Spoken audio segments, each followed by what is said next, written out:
Hello नाजरीन, उम्मीद करता हूँ कि आप सब खैरियत से होंगे और अल्लाह से दुआ है कि अल्लाह ताला सभी की तमाम मुश्किलों को और बीमारियों को दूर करें। आज का जो टॉपिक है उमूर तबैया का, वो मिजाज वाला टॉपिक चल रहा है। मिजाज के बारे में पहले बताया है।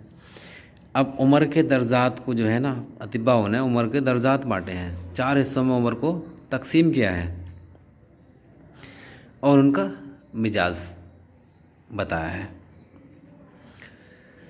तो वो जो 4 हिस्से हैं वो बहुत इम्पोर्टेंट हैं एग्ज़ाम के हिसाब से भी और हमारी प्रैक्टिस के हिसाब से भी। मिजाज का समझना तिब्बे यूनानी में इंसानी मिजाज का समझना बहुत अहम रोल है। जब तक आप मिजाज नहीं समझ पाएंगे तो किसी का अच्छी तरह से ट्रीटमेंट या किसी बीमारी का इलाज अच्छी तरह से नहीं कर सकते हैं। तो इंसान की जो उम्र को है वो 4 हिस्सों में तकसीम किया है अतिबाओं ने, और उनके चारों के नाम भी अलग अलग बताए हैं। नंबर 1 पर रखा है सने नमू, नंबर 2 पे है सने शबाब या सने वकूफ़। जो सने नमू है वो तकरीबन 25 से 30 साल तक का वक्फ़ा होता है, पैदाइश से और 25 साल तक का वक्फ़ा मानते हैं। और सने वकूफ़ जो है वो तकरीबन 30 साल तक की उम्र को सने वकूफ़ मानते हैं। तीसरे नंबर पे सने कहूलत, इसका जो वक्फ़ा है सने कहूलत का वो 60 साल के करीब मानते हैं, 60 साल तक।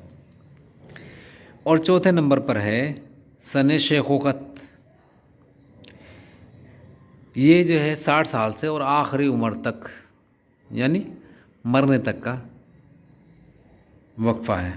अब इनके बारे में हम तफसील से देखते हैं। सने नमू जो है,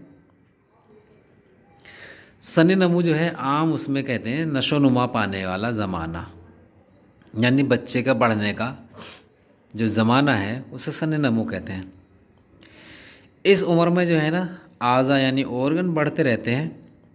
ये तकरीबन कुछ अतिबाओं ने इसको 30 साल तक माना है और ज़्यादातर अतिबाओं ने 25 साल तक माना है। तो तकरीबन 25 से और 30 साल के दरमियान जो है ये हिस्सा मानते हैं। इसमें रतूबत गरीजिया जो है, रतूबत गरीजिया जो है वो ज़्यादा, जो रतूबत गरीजिया का ज़्यादा हिस्सा होता है वो इसमें इस उम्र में कम होता रहता है। दूसरे नंबर पर है सने शवाब या सने वकूफ़। इसमें जो है ना तो आज़ा घटते हैं और ना बढ़ते हैं। इसे जवानी की उम्र या ठहराव की उम्र भी कहते हैं। ये सने नमू के बाद में शुरू होता है, यानी 25 साल से और तकरीबन 35 साल तक इसका वक्फ़ा मानते हैं। इसमें जो रतूबत गरीजिया जो है उसका जो वो हिस्सा बाकी रह जाता है जो हरारत गरीजिया की हिफाजत करता है। रतूबत गरीजिया का वो हिस्सा बाकी रहता है। इसमें जो जायद हिस्सा होता है रतूबत गरीजिया का वो सने नमू में कम होता जाता है, घटता जाता है। और ये ठहराव की उम्र है, इसमें ना आज़ा बढ़ते हैं ना घटते हैं। और इसमें जो रतूबत गरीजिया है वो केवल इतना हिस्सा बचता है उसका जिससे रतूबत जो हरारत गरीजिया की हिफाजत कर सके। तीसरे नंबर पर है सने कहूलत यानी अधेड़ उम्र। इस उम्र में ज़ऊफ़ यानी बुढ़ापा आना शुरू हो जाता है और वो दिखना भी शुरू हो जाता है। ये जो वक्त है वकूफ़ के बाद तकरीबन 60 साल तक का वक्फ़ा होता है ये, यानी 35 साल से और तकरीबन 60 साल तक का वक्फ़ा होता है ये। और सने शेखोखत यानी बुढ़ापे की उम्र, इस उम्र को बुढ़ापे की उम्र कहते हैं। इस उम्र में नुकसान और इन्हतात होना शुरू हो जाता है और आम तौर पर जो है आज़ा कमज़ोर ढीले होने शुरू हो जाते हैं और रतूबत गरीज़ी जो है और हरारत गरीज़ी बदन में कम हो जाती हैं। ये दोनों चीज़ें, रतूबत भी और हरारत भी बदन में कम हो जाती है। ये सने कहूलत के बाद आखिरी उम्र तक ये वक्फ़ा रहता है।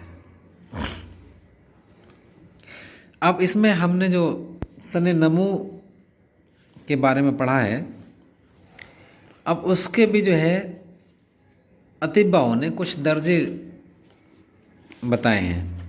उस उम्र को भी तकरीबन 5 दर्जों में तकसीम करते हैं। तो सबसे पहला है उसमें सने तिफली, यानी बचपन की, तिफल कहते हैं बच्चे को। इसकी जो मुद्दत है ये 4 साल है,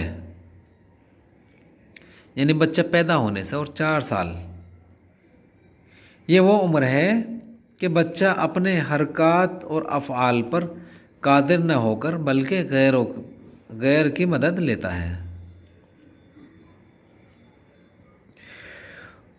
यानी बच्चा जो है वो दूसरे के ऊपर डिपेंड रहता है।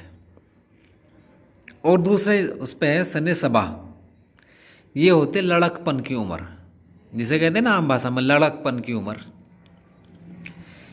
इसकी मुद्दत 4 साल से और 7 साल तक मानते हैं। और ये उम्र जो है ये वो उम्र है जिसमें बच्चे की आर्जी जो दांत होते हैं, जो जिसे दूध के दांत बोलते हैं, वो गिरने शुरू हो जाते हैं। तीसरे नंबर पर है सनेतर अरा, ये बच्चे के बढ़ने की उम्र को कहते हैं। इसकी जो मुद्दत है वो 13 साल तक, 13 साल से कम। ये उम्र जवान होने से पहले की उम्र है। और चौथे नंबर पर रखा है सने रहाक, यानी इब्तदाई बलोगत, इब्तदाई बालिग होने की पहली उम्र। ये जो है मर्दों में जो इसको मानते हैं, तो मर्दों में जो इसका ज़माना मानते हैं वो दाढ़ी मूछ निकलने तक, या दाढ़ी मूछ निकलने का जो वक्त होता है उसे मानते हैं, यानी बालिग होने वाली उम्र रहती है। और औरतों में जो मानते हैं इसको, बच्चियों में, यानी हैज़ जारी होने तक मुकर्रर किया गया है इसका वक्फ़ा। और आम तौर पर भी जब बच्चे के, लड़कों के दाढ़ी मूछ निकलने लगे तो उसको बालिग मानना शुरू कर देते हैं, और जब बच्ची का हैज़ आना शुरू हो जाए तो वो बालिग हो जाती है। फिर 5वें नंबर पे सन्ने फता, यानी शबाब। इस उम्र में अलामात बलोग नुमाया होते हैं, यानी बालिग होने की जो अलामात हैं वो दिखने लगती है, जैसे आवाज़ का भारी हो जाना, भारीपन आवाज़ में, या लड़कियों में पिस्तान बढ़ना। ये उम्र जो है दाढ़ी मूछ निकलने से नमो के इख्तिताम तक का ये माना गया है। जनेन यानी फिटस, इसका मिजाज क्या है, इसके बारे में भी आपको मैं बताता चलूँ। फिटस जो है ये 3 चीज़ों से बनता है, यानी इसकी जो तौलीद होती है वो 3 चीज़ों से होती है। नंबर 1 पे है मनी, यानी स्पर्म। दूसरे नंबर पर खून, और तीसरी चीज़ है रूह। जो फिटस बनता है, जो जनेन बनता है, वो 3 चीज़ों पर मुबनी है, यानी मुश्तमिल है, यानी 3 चीज़ों से मिलकर बनता है। एक तो मनी यानी स्पर्म से, और खून और रूह। इन तीनों चीज़ों से ये नशोनुमा पाता है। और ये तीनों जो है हार रतब होते हैं, इनका मिजाज हार रतब होता है। तो जनेन का जो फिटस का जो मिजाज हुआ वो हार रतब होता है। और लेकिन जैसे जैसे जो है ना उम्र बढ़ती है, हरारत जो है वो मुसलसल रुतूबत को फना करती रहती है। उम्मीद करता हूँ कि वीडियो पसंद आया होगा। तो जो नए व्यूवर्स हैं वो प्लीज़ चैनल को सब्सक्राइब करें और वीडियो को ज़्यादा से ज़्यादा शेयर करें। शुक्रिया।